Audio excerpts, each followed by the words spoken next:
GM কাদের সম্পর্কে আপনার মূল্যায়ন কি? জিএম কাদের একজন শতভাগ সৎ মানুষ, নিঃসন্দেহে।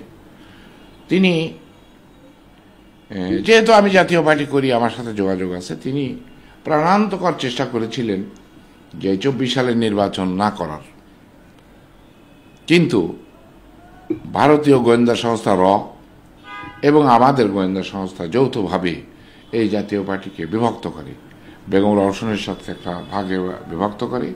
আর জিএম কাদেরকে বলা হয় যে যদি তুমি না করো তাহলে এই যে আর একটা রেডি আছে, লাঙল আমরা তাকে দিয়ে দিব। জাতীয় পার্টি পরিস্থিতির শিকার হয়েছে। বন্ধুরা, আসসালামু আলাইকুম।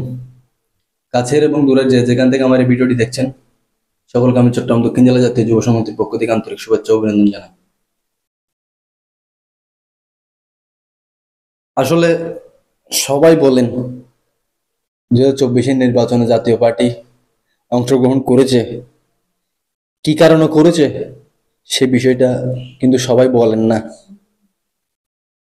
আজকে আপনাদেরকে এমন একটি ভিডিও দেখাতে যাচ্ছি, যে ভিডিওটি জাতীয় পার্টি 2024 নির্বাচনে যাওয়ার পিছনের মূল কথা, যেটা সে কথাটি বলেছেন আহসান হাবিব লিঙ্কন। সেই ভিডিওটি আমি আজকে আপনাদেরকে দেখাতে যাচ্ছি, আপনার ভিডিওটি দেখুন। আমি আসলে অনেক ভিডিওতে এই কথাটি আমি বলেছিলাম যে জাতীয় পার্টির মাননীয় চেয়ারম্যান জনবন্ধু গোলাম মোহাম্মদ কাদের তিনি স্বেচ্ছায় নির্বাচনে যাননি, ওনাকে জোরপূর্বক নির্বাচনে নিয়ে যাওয়া হয়েছে। জাতীয় পার্টি পরিস্থিতির শিকার হয়েছে। একটি মামলা, মঞ্জুর হত্যা মামলা, এই মামলায় এরশাদকে বারবার ভারতীয় আধিপত্যবাদের চাপে তাকে বারবার নথি স্বীকার করতে হয়েছে। এটা তিনি দুঃখ করে বারবার বলেছেন যে এরশাদ সাহেব কিন্তু আন্তরিকভাবে একজন জাতীয়তাবাদী মানুষ ছিলেন, চিন্তা চেতনার মানুষ ছিলেন, কিন্তু তার যে গুণাবলী ছিল আমরা জাতীয় পার্টি হিসেবে তাকে সেভাবে উপস্থাপন করতে পারিনি। আজকে সংস্কার বলা হচ্ছে, এই সংস্কারের নায়ক এরশাদ। উপজেলা পদ্ধতি, জেলা পরিষদ, বাংলাদেশে এরশাদ সাহেবের একটা স্লোগান ছিল 68,000 গ্রাম বাঁচলে বাংলাদেশ বাঁচবে। এই স্লোগানকে বাস্তবায়ন করার জন্য তিনি বাংলাদেশে নতুন একটা ডিপার্টমেন্ট খুলেছিলেন। সেই ডিপার্টমেন্টের নাম হচ্ছে লোকাল গভর্নমেন্ট ইঞ্জিনিয়ারিং ব্যুরো, পরে এটা লোকাল গভর্নমেন্ট ইঞ্জিনিয়ারিং ডিপার্টমেন্ট হয়েছে। এই ডিপার্টমেন্টের মাধ্যমে 68,000 গ্রামে আজকে আর কোনো কাঁচা রাস্তা আপনি খুঁজে পাবেন না। এই ইটগুলো যদি কথা বলতে পারত তাহলে এরশাদ করত। 68,000 গ্রামে এই যে আমাদের যোগাযোগ ব্যবস্থা, এসে বলতেন যে 3টা সন দেব জাতিকে, ইলেকট্রিফিকেশন, এডুকেশন অ্যান্ড কমিউনিকেশন, এবং তিনি তা স্বল্প বাজেট ছিল তা দিয়েও করা সম্ভব হয়েছে। দেখেছেন এরশাদ সাহেবকে গণমুখী পরিকল্পনা নিতে এবং বাস্তবায়ন করতে। উপজেলা পদ্ধতি, এখন দেখেন ঢাকা কোর্টের নাম সাভার কোর্ট, সেটা কোথায় বসবে? সদরঘাটে। কোর্টের নাম ধামরাই কোর্ট, কোথায় বসবে? সদরঘাট।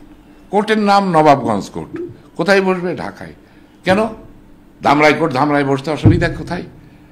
উপজেলা যে কমপ্লেক্স, সেখানে উপজেলা ম্যাজিস্ট্রেটের জন্য বিশাল চেম্বার, বিশাল আপনার আদালত কক্ষ তৈরি করা হয়েছে।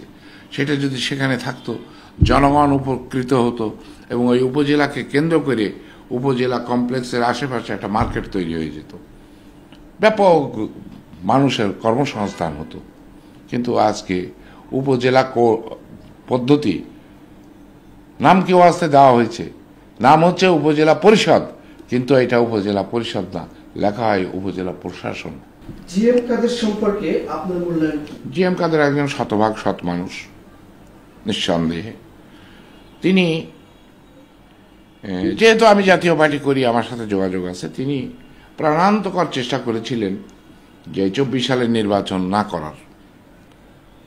কিন্তু ভারতীয় গোয়েন্দা সংস্থা র এবং আমাদের গোয়েন্দা সংস্থা যৌথভাবে এই জাতীয় পার্টিকে বিভক্ত করে, বেগম রওশনের সাথে একটা ভাগে বিভক্ত করে।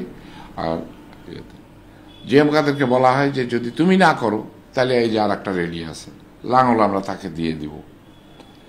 এই উভয় সংকটে পড়ে জিএম কাদের নিজেও তার জীবনের ঝুঁকির সম্মুখীন হয়েছেন এবং তাকে বাধ্য করা হয়েছে এবং অপমানজনক সিট দেওয়া হয়েছে। সিট ভাগাভাগি হয়েছে, কিন্তু তাকে অপমানজনকভাবে সিট দেওয়া হয়েছে। কারণ এটা সেও আক্রোশের শিকার হয়েছে, এটা বলতে হবে, সত্য কথাই বলার লিঙ্কন। কিন্তু জিএম কাদের সাহেব তো 14 বছর ধরেই ফ্যাসিস্ট হাসিনার পক্ষে ছিলেন, সঙ্গে ছিলেন, ঘটনাটা হল নির্বাচন করে গিয়েছেন। জি, কিন্তু আপনি ওনার পক্ষ নিচ্ছেন না। আমি পক্ষ নিচ্ছি না, তো যেটা বাস্তব সত্য কথাগুলো বলতে হবে। আমি তো ওখানে ছিলাম। হোসেন মোহাম্মদ এরশাদকে যেদিন গ্রেপ্তার করা হলো রাত 12টার সময়, এরশাদ সাহেব নিজে আমাকে বলেছেন যে 70% হচ্ছে ভারতীয় সেনা, র্যাবের পোশাক পরে তাকে গ্রেপ্তার করে নিয়ে গিয়েছে। তাহলে এবং সুজাতা সিং এরশাদ সাহেবকে যা বলেছে, উনি তো সামান্য পাবলিকলি প্রকাশ করেছেন, কিন্তু ইন্টারনালি তা আরো অনেক ঘটনা আছে। শেখ হাসিনার ফ্যাসিস্ট সরকারের আমলে এই দেশকে ভারতীয় আধিপত্যবাদের একটা অঙ্গরাজ্যে পরিণত করা হয়েছিল।